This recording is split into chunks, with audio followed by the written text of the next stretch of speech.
ليديز اند جنتلمان، اهلا بيكم في حلقه ثانيه من حلقات تكوس بالعربي. النهارده انا جاي اقول لكم ازاي اقدر تحول الموبايل لقمر صناعي. تعالوا اوريكم ازاي.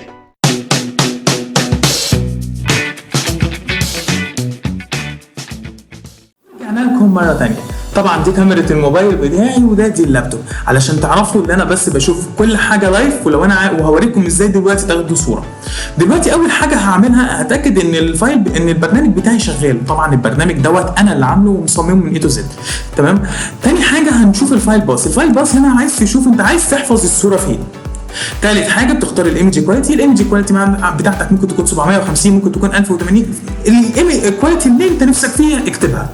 تالت حاجه هتختار او رابع حاجه هتختار حاجه اسمها سيشن ان، كاميرا 0 وكاميرا 1.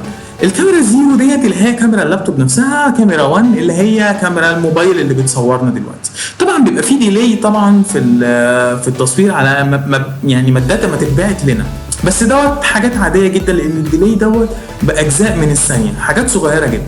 طيب تمام، دلوقتي عرفت ان السيشن بتاعتي خلاص هي كوم واحد، والكواليتي بتاعتي اخترتها، والفايل باس اخترته. رابع حاجه او خامس حاجه والاخيره هي ان انا هعمل تيك سناب شوت. طيب دلوقتي انت عايز تشوف الصوره بتاعتك هنا في الفايل باس اللي انت اخترته، لما بتروح له حاجه افتح الصوره هنا هلاقيها نفس الصوره بالظبط اللي انا اخدتها. طب انا عايز اخد صوره ثانيه بسيطه جدا، هنعمل نفس الحاجه بس المره دي هوريها لكم من زاويه مختلفه شويه.